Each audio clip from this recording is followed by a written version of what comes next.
इस प्रोग्राम के प्रायोजक हैं This Diwali, celebrate the grace and glory with Mahalaya, a collection inspired by the royal heritage of Maharashtra, Reliance Jewels. Vande Mataram, आप सभी का नेटवर्क 10 के खास कार्यक्रम सत्ता का टेम्परेचर में स्वागत है। पीएम मोदी ने आज वंदे भारत एक्सप्रेस ट्रेन को हरी झंडी दिखाकर रवाना किया। ये ट्रेन दिल्ली से चंडीगढ़ होते हुए हिमाचल के अंब अदौरा तक जाएगी। ये ट्रेन अधिकतम 180 किलोमीटर की रफ्तार से चल सकती है। अब रेल यात्रियों का हिमाचल से दिल्ली आना जाना और भी ज्यादा आसान हो जाएगा। अब हवा में बातें करने वाली 130 किलोमीटर प्रति घंटे की रफ्तार से चलने वाली वंदे भारत ट्रेन शिवालिक की पहाड़ियों से गुजरेगी। भारत में रेल को बेहतर सेवा और गति देने की दिशा में ये बड़ा कदम उठाया गया है। इसी पर आज की चर्चा है। इस चर्चा में खास में आज हमारे साथ 2 वरिष्ठ पत्रकार जुड़ेंगे। हिमाचल को बड़ी सौगात दी है प्रधानमंत्री ने। चौथे वंदे भारत ट्रेन की शुरुआत कर दी गई है। ये जो चौथी वंदे भारत ट्रेन को हरी झंडी दिखाई है प्रधानमंत्री नरेंद्र मोदी ने। विधानसभा चुनाव से पहले हिमाचल को बड़ी सौगात मिली है। देश की सबसे high speed train Vande Bharat express train की सौगात मिली है हिमाचल को। अब ये दिल्ली से हिमाचल का सफर और भी ज्यादा लोगों को आसान होगा।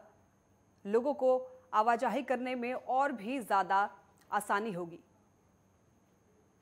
पहले लोगों को काफी मुश्किलों का सामना करना पड़ता था। हमारे साथ इस चर्चा में जुड़ गए हैं आरबी उपाध्याय, वरिष्ठ पत्रकार हैं, और साथ में डॉक्टर सुनील कौशिक भी वरिष्ठ पत्रकार हैं।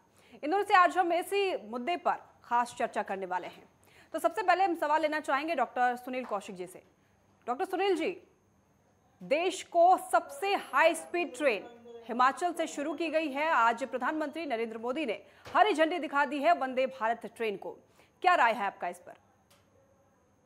बिल्कुल लक्ष्मी, स्वागत योग्य कदम है केंद्र सरकार का, और निश्चित तौर से हमारे देश में ऐसे नेटवर्क की आवश्यकता है जहां सहूलियत के साथ साथ आसानी से पहुंचा जा सके। और बार बार आदरणीय मोदी जी मंचों के माध्यम से कहते भी रहे हैं कि विकास की गति को किस तरीके से वो आगे बढ़ाकर देश को प्रगति के पथ पर ले जाना चाहते हैं, और ये उनके काम में दिखता भी है। लेकिन कभी कभी मन और दिल आहत होता है कि जब ऐसी घोषणाओं के बाद भी बहुत सारे मामलों में देरी होती है। आपने देखा होगा जब जापान के प्रधानमंत्री आए तब हाई स्पीड रेल की बात हुई थी, ट्रेन की बात हुई थी। कितने वर्ष हो गए, क्या हुआ?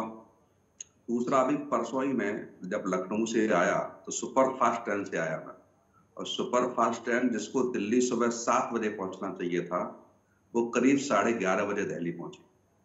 तो घोषणाएं करना, उसके बाद जो चीजें, जो व्यवस्थाएं होती हैं, क्या उनकी वास्तव में समीक्षा होती है कि नहीं होती है? जिम्मेदार अफसरों के खिलाफ कार्रवाई होनी चाहिए कि नहीं होनी चाहिए, ये भी सरकार को तय करना पड़ेगा। क्योंकि जब प्रधानमंत्री की छवि धूमिल हो, इतनी अच्छी घोषणाओं के बावजूद भी अच्छी सुविधाएं न दी जाए, तो निश्चित तौर से सरकार को घेरने का प्रयास जो विपक्ष करता है, जनता करती है, उनको मौका मिलता है। आपने देखा होगा कि जब 2 रुपए टिकट होती थी स्टेशन की, अब 30 रुपए कर दी गई। कहाँ से लोग पैसा लाएंगे? सुपर फास्ट ट्रेन के नाम पर आपने 3-3, 4-4 गुने पैसे बढ़ा दिए गए। इन सबको भी देखना पड़ेगा सरकार को कि जो आप सुविधाएं दे रहे हैं, एक ऐसा वर्ग है उनको वो सुविधाएं लेना भी चाहता है। लेकिन जैसे मैंने एग्जाम्पल परसों का दिया कि जो ट्रेन 7 बजे पहुंचनी चाहिए थी वो 11:30 बजे ट्रेन पहुंचती है, तो तमाम लोग उसमें ऐसे ट्रेन में होंगे जो मीटिंग के हिसाब से अपने आप को तैयार करके वहां से आए होंगे। क्या उनकी मीटिंग कैंसिल नहीं हुई होगी? बहुत सारे ऐसे लोग थे जिनकी फ्लाइट भी कैंसिल हो गई। इनको लखनऊ से पहुंचना था सुबह 9 बजे, 9:30 बजे यहाँ से फ्लाइट थी, उनको फ्लाइट नहीं मिल पाई। तो बहुत सारी ऐसी चीजें हैं जहाँ सरकार को आवश्यकता है कि जो घोषणाएं कर रही है या जो चीजें देश की प्रगति के लिए ला रही है, उसकी समीक्षा समय समय पर होती रहे, और एक बड़ी कार्रवाई समय समय पर होती रहे। जो अधिकारी या जो भी अफसर उसके जिम्मेदार हैं, जिनको, जो प्रधानमंत्री इस देश को प्रगति के रास्ते पर ले जाना चाहते हैं, और वो अफसर इसको नहीं समय समय पर पूरा कर रहे हैं, तो एक खास वर्ग है इसमें। तो अब आप आपका देख रही कहने का होंगी कि मतलब जहाँ है, सुनील जी, आपका कहने का ये मतलब है कि जो जितने हाई स्पीड से ट्रेन की शुरुआत की जाती है, धरातल पर उतनी स्पीड नहीं देखी जाती, यानी कि अधिकारियों की कहीं ना कहीं कमी है, कुछ लापरवाही कह सकते हैं, जिसकी वजह से धरातल में। बिल्कुल लक्ष्मी जी, देखो लखनऊ से 11:30 बजे जिस ट्रेन में पहुंच बैठा मैं, उसमें बहुत सारे मेरी ही बॉगी में ऐसे लोग थे जिनकी जिनकी फ्लाइट थी, और वो 7 बजे जिस ट्रेन को पहुंचना चाहिए था उसी हिसाब से उन्होंने 9:30 बजे की फ्लाइट बुक कराई। तो हो सकता है कि 10-5 मिनट आधा घंटे लेट हो जाए, वो 11:30 बजे ट्रेन पहुंचती है। तो ऐसा अच्छा, दूसरी बात, कौन अफसर जिम्मेदार थे? ऐसी ऐसी व्यवस्थाएं, ऐसी नहीं कि मैं मेरे साथ ऐसा हुआ है, अक्सर कर देश में होता है। और आदरणीय आरबी उपाध्याय जी बैठे हुए हैं, वो भी इस बात से जी सहमत जी, उन्हीं होंगे से राय ले लेते कि हैं। आरबी बहुत सारी ट्रेनें समय से नहीं चलती हैं। जी। आरबी उपाध्याय जी, आपका क्या राय है इस पर? देखिए, पहले तो कोई पहली ट्रेन नहीं है। वंदे भारत पहली ट्रेन चली थी दिल्ली कटरा, दूसरी दिल्ली से बनारस और तीसरी गांधीनगर से मुंबई। अब ये चलाई गई है चौथी ट्रेन। तो हिमाचल में चुनाव है और मैं देखता हूँ जब चुनाव होते हैं तभी सत्ताधारी दल को सारी घोषणाएं, सारे शिलान्यास, सारी ट्रेनें, जो भी आसमान से तारे तोड़ के लाने की बात है, वो सपने दिखाए जाते हैं। यथार्थ कुछ और होता है, जैसा कि अभी डॉक्टर साहब ने बताया। देखिए, आप घोषणाएं कर रहे हैं, बहुत अच्छी बात है, आप जनता को सुविधाएं दे रहे हैं, बहुत अच्छी बात है, लेकिन उनका क्रियान्वयन क्या होता है? माननीय प्रधानमंत्री का स्वच्छता अभियान था, कितने लोगों को याद है? माननीय प्रधानमंत्री का गांव गोद लेने का एक प्रयास था, सभी मेंबर ऑफ पार्लियामेंट को गांव गोद लेने थे, कितने लोगों ने गांव गोद लिए और कितने गांवों का कल्याण हुआ। लेकिन फिर भी मैं आशावादी हूं, और जैसा डॉक्टर साहब कह रहे थे, देखिए, जब तक पंक्चुअलिटी नहीं होगी तब तक स्पीड कुछ भी हो।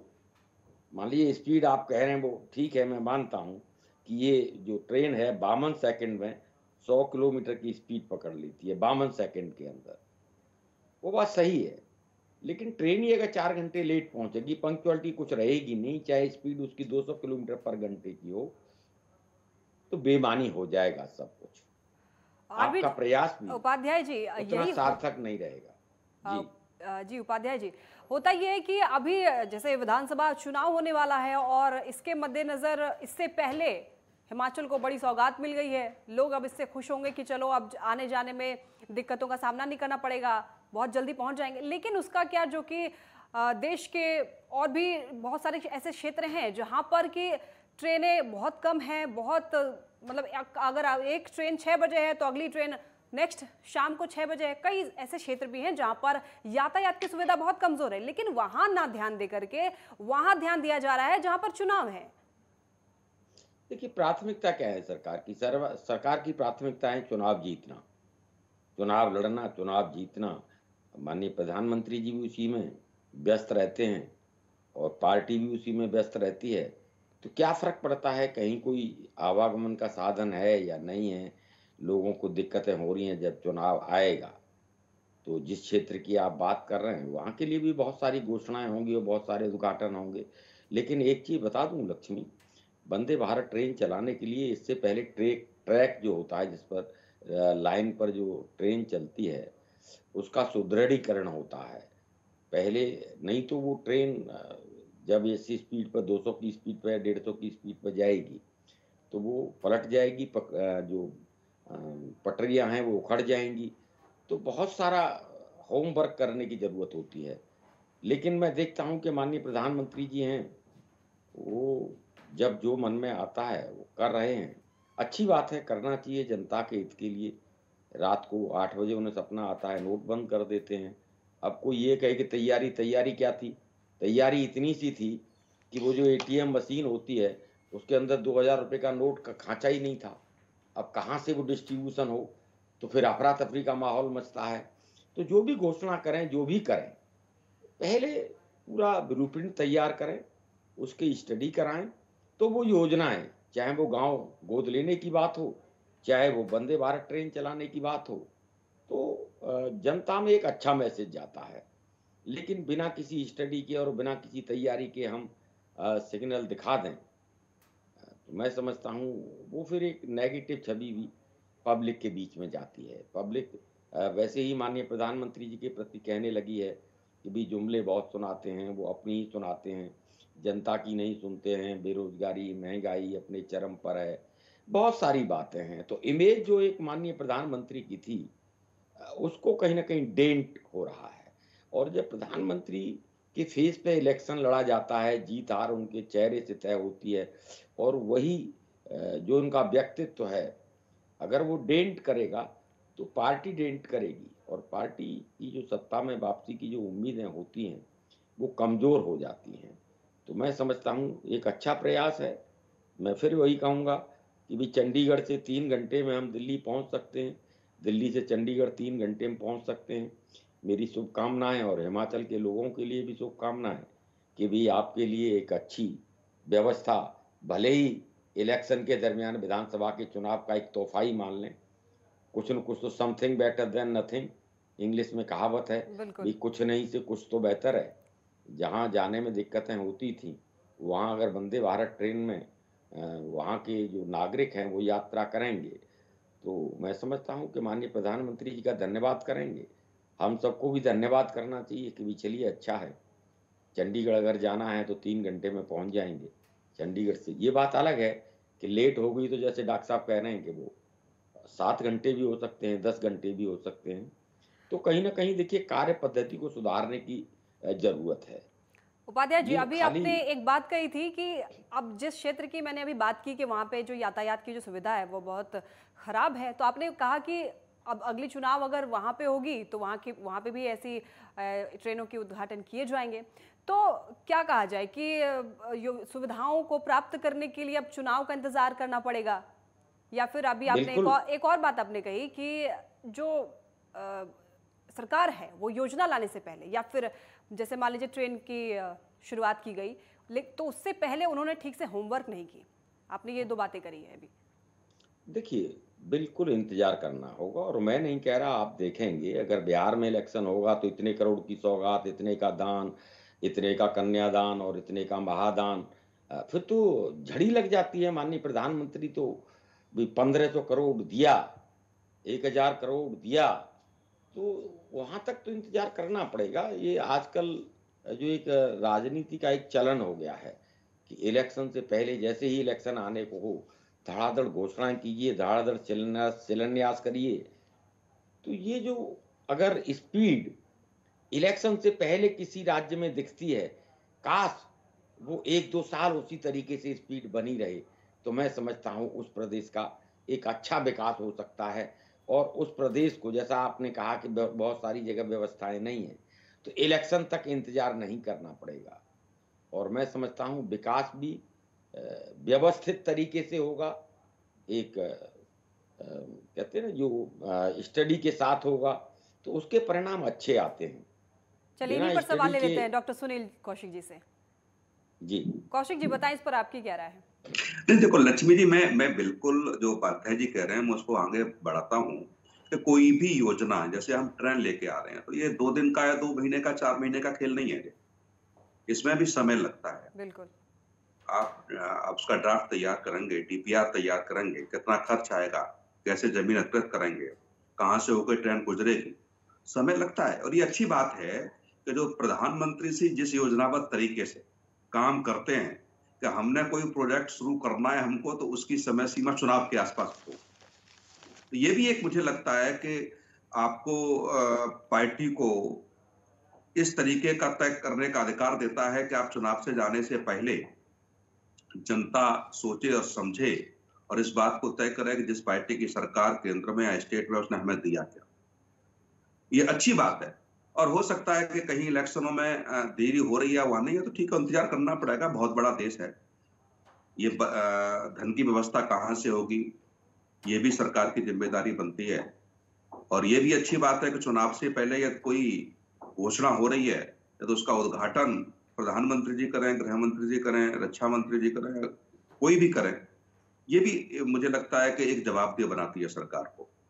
लेकिन उसके बाद क्या, जिस ट्रेन का मैंने जिक्र किया अभी उत्तर प्रदेश का चुनाव निकल के गया है। मैंने इसलिए जिक्र किया कि वो उत्तर प्रदेश चुनाव के समय की घोषणा वाली ट्रेन थी, घोषणा हुई भी, सब व्यवस्थाएं भी हुई उसकी, लेकिन जब इलेक्शन निकल गया उसके बाद क्या हुआ। कहने का तात्पर्य यह है कि जो भी वंदे मातरम चौथी ट्रेन इस देश को दी जा रही है, आवश्यकता और भी ट्रेनों की है, लेकिन उसके बाद घोषणा के बाद, शुरू होने के बाद यदि वो 4 घंटे 6 घंटे या 2 घंटे लेट होती है तो वो जिम्मेदार अफसर कौन है? कि प्रधानमंत्री ने जनता से वायदा किया और वायदे के हिसाब से उसकी डीपीआर तैयार हुई, सारा सिस्टम मैकेनिज्म तैयार हुआ उसका, उसके बावजूद भी यदि ऐसी अव्यवस्थाएं देश में हैं तो मुझे लगता है कि उसके जिम्मेदार वो अफसर हैं जिनको कार्य योजना चलाने की जिम्मेदारी दी गई है। और चुनाव के समय पर यदि ऐसी व्यवस्थाएं आती हैं तो मुझे लगता है कि उसका स्वागत करना चाहिए। आपने उत्तर प्रदेश को तो अभी हम निकल के ही चुनाव गया है, बहुत दिन नहीं हुए, तो आपने देखा होगा कि प्रधानमंत्री के तमाम दौरे हुए, तमाम चीजों के उद्घाटन हुए, शिलान्यास हुए, और 2024 की तैयारी है कि 2024 से पहले, इलेक्शन से पहले फिर उनके उद्घाटन होंगे। तो ये अच्छी बात है कि आपने इतना समय दे दिया अधिकारियों को, एक समय सीमा आपने तय कर दी कि चुनाव से पहले हमें उसका रिजल्ट चाहिए, और चुनाव से पहले हम जनता को जो चीज देना चाहते हैं, कोई भी योजना हो, जैसे आपने एयरपोर्ट की देख रहे हैं, एयरपोर्ट 2024 में इलेक्शन है, एयरपोर्ट आपको 2024 से पहले शुरू मिल जाएगा, अच्छी बात है। कभी उत्तर प्रदेश में उनको वोट देंगे और जो वायदा आपने किया है या 2024 में आप उसका उद्घाटन करते हैं तो आसपास के क्षेत्र में ये वोट बैंक में कभी लोग जनता खुश होगी। लेकिन जब प्रधानमंत्री ने 2024 में जब पदभार ग्रहण किया तो मेरे तमाम ऐसे मामले हैं कि जहां 1980 और 1990 के आसपास की तमाम रेलवे की योजनाएं थी जो पूरी नहीं हुई, जिनमें 40% से लेकर के 70% तक पैसा खर्च हो गया। जब उन योजनाओं की समीक्षा होती है कि जहां पैसा भी खर्च हो गया, और आप 80 और 90 की बात करिए 2014 में 30 साल 40 साल उन योजनाओं को हो गए जो पूरा नहीं हो पाई, तो पैसा किसका बर्बाद हुआ?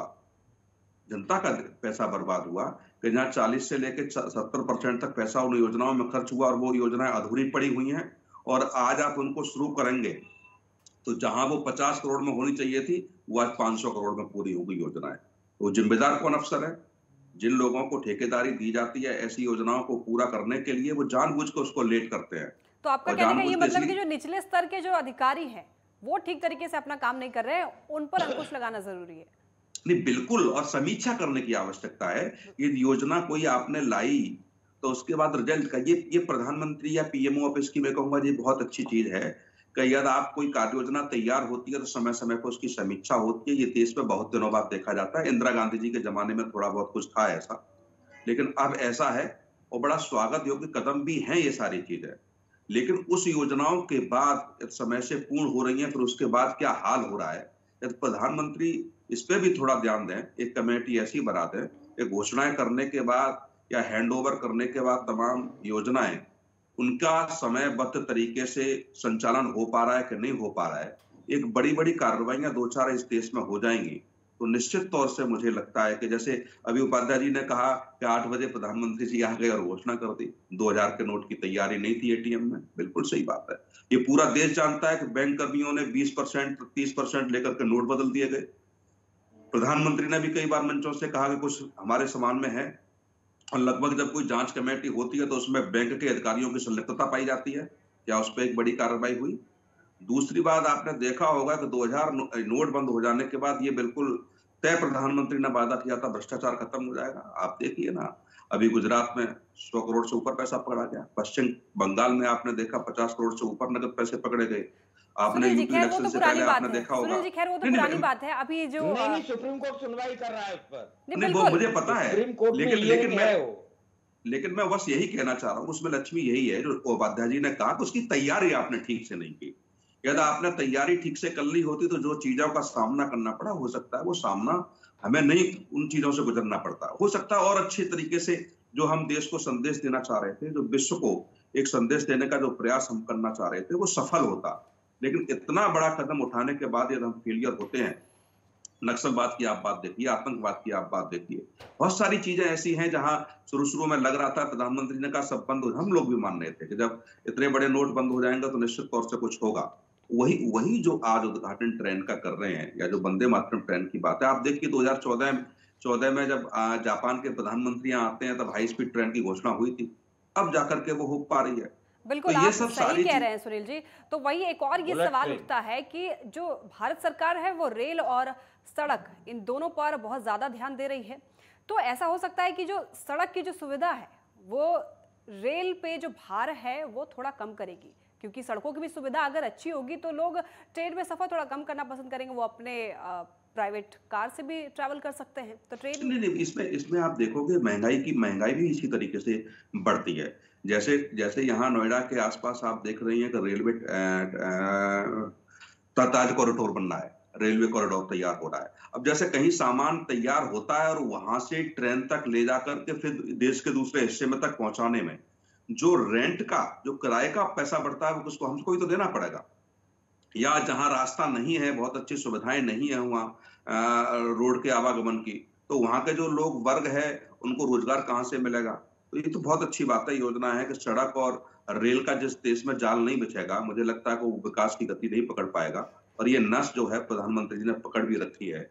इस तरीके से, जिस तरीके से रोड आप देखिए ना, कई उत्तर प्रदेश में एक्सप्रेसवे मिल गए, मुंबई दिल्ली वाला एक्सप्रेसवे बन ही जा रहा है, जयपुर मुंबई एक्सप्रेसवे बिल्कुल बन ही बिल्कुल गया, गुजरात वाले एक्सप्रेसवे की आप बात बिल्कुल करिए, सुनील जी, बहुत समय का बहुत थोड़ा अच्छी अभाव बात। है, समय का थोड़ा अभाव है, इसलिए अगला जो सवाल है वो उपाध्याय जी से ले सकते हैं। उपाध्याय जी, जो सरकार है वो हाई स्पीड ट्रेन पर ज्यादा फोकस कर रही है, लेकिन जो लोकल ट्रेन हैं और जहां पे सामान्य ट्रेनों पे ध्यान देना चाहिए सरकार को, वहां पे ना ध्यान दे करके वहां ध्यान दे रही है जहां पर चुनाव है और लोगों को बार बार एक तरीके से कहा जाए तो अपना वोट बैंक बढ़ाने के लिए सरकार ऐसा कर रही है। आपका क्या राय है इस पर? देखिए, कई चीजें होती हैं लक्ष्मी, अच्छी बात है, हाई स्पीड ट्रेनें चलनी चाहिए, बुलेट ट्रेन चलनी चाहिए। जैसा डॉक्टर साहब कह रहे थे कि भी बुलेट ट्रेन का भी उद्घाटन हुआ था या चर्चा में आई थी इलेक्शन से पहले। तो मैं डॉक्टर साहब को एक और याद दिला दूं कि एक इवेंट और हुआ था कि वो हेलीकॉप्टर या जहाज पानी पे उतरेगा और पानी से ही उड़ जाएगा, है ना। अब वो पता ही नहीं वो जहाज कहाँ चल रहा है, मैंने तो वो नहीं देखा एक्चुअल में। कई बार होता है कि भी शिप चलेंगे वहाँ गंगा जी के अंदर, बनारस में दिखाया गया कि भी गुजरात से बनारस वो पानी के एक रास्ता, और बड़ा मीडिया ने दिखाया। देखिए, माननीय प्रधानमंत्री की योजनाएं तो सारी अच्छी होती हैं और उनकी सोच भी बिल्कुल विकास की सोच है, लेकिन यथार्थ के धरातल पर जाकर वो जब चीज़ें नहीं उतर पाती हैं तो आदमी कुछ अपने आप को ठगा सा महसूस करता है। जैसा मैंने कहा कि वो एक प्लेन बहुत मीडिया ने दिखाया था कि भी वो पानी में उतरा और पानी से ही, तो ज़रूरत नहीं है रनवे बनाने की, वो पानी पे ही उतर जाएगा। तो देखिए, इसी तरीके से वंदे भारत ट्रेन देखिए अच्छा है, जो आपने कहा लोकल ट्रेन, वो भी धीरे-धीरे उनकी स्पीड भी बढ़ेगी। जो हमारा पुराना नहीं, सिस्टम कुछ था वो क्षेत्र तो चेन। ऐसे भी है ना उपाध्याय जी, कुछ क्षेत्र ऐसे भी हैं जहां पर आम सुविधाएं भी नहीं है, वहां पर ट्रेन तो छोड़िए, ठीक तरीके से वहां बस भी नहीं पहुंचती है, उनको सुविधाएं, जो मूलभूत सुविधाएं वो तक नहीं मिल पाती है। ट्रेन की सुविधा तो उनको तब मिलेगी। तो उन क्षेत्रों में ना ध्यान दे करके उस क्षेत्र में ध्यान दिया जा रहा है जो पहले से भी डेवलप्ड है ऑलरेडी, जहां पर ना भी ध्यान दे थोड़ा, और जो बहुत सारे ऐसे क्षेत्र हैं जहां पर बहुत कम सुविधा है वहां ध्यान दे थोड़ा, तो ये ज्यादा अच्छा होगा। लक्ष्मी, जहाँ सुविधाएं नहीं है वो लोग वोट नहीं करते होंगे, वो लोग डबल इंजन की सरकार नहीं चुनते होंगे। अब तो बड़ा साफ साफ ट्रेंड है कि भी डबल इंजन की सरकार होगी तो विकास डबल गति से होगा। अब उन्होंने कोई दूसरा इंजन चुन लिया होगा, जो इंजन कामयाब नहीं होगा तो वहाँ विकास नहीं होगा, इसमें कोई दो राय नहीं है। ये देखा जा रहा है कि भी जहाँ डबल इंजन की सरकार है वहाँ विकास, और आप सोचें कि भी हेमंत सोरेन के राज्य में जाके और वहाँ वंदे भारत ट्रेन चला दी जाए तो क्यों चला दें वहाँ पर। तो ये जो पैरामीटर है, देखिए जनता है, और माननीय प्रधानमंत्री पूरे देश के होते हैं, किसी राज्य के नहीं होते, किसी बिल्कुल पार्टी के बिल्कुल नहीं सही होते कहा हैं, आपने। है ना। तो उनको पूरे जो जनता है, और जहाँ तक ट्रेन की बात है, एक चीज और बता दूं, ट्रेन की यात्रा इतनी महंगी हो गई है लक्ष्मी कि आम आदमी पहले ट्रेन से आना जाना पसंद करता था, चला जाता था अपने रिश्तेदारों के यहाँ, और कहीं देशाटन या पर्यटन के लिए भी देवी देवताओं के यहाँ भी मत्था टेकाता था। अब तो ट्रेन भी इतनी महंगी हो गई है कि आम आदमी की जेब से बाहर हो चली है।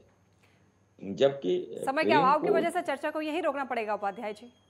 जी आरबी जी ठीक और है डॉक्टर लक्ष्मी। सुनील जी, आप दोनों का बहुत बहुत शुक्रिया चर्चा में जुड़ने के लिए और विशेष चर्चा करने के लिए इस मुद्दे पर। चलिए, वंदे भारत ट्रेन एक तरह से हिमाचल को बड़ी सौगात की तरह है और इस ट्रेन से हिमाचल से दिल्ली सफर करने वाले रेल यात्रियों को बहुत सुविधा होगी। अंदौरा से देश के अलग अलग हिस्सों के लिए 9 रेल चल रही है। अब इसमें वंदे भारत जैसी सुविधाओं वाली ट्रेन भी शामिल हो गई है। इसका असर हिमाचल की आर्थिकी और पर्यटन पर भी पड़ेगा। चलिए, फिलहाल के लिए इस चर्चा में बस इतना ही। मुझे दीजिए इजाजत। अब बने रहे नेटवर्क 10 के साथ। जय हिंद।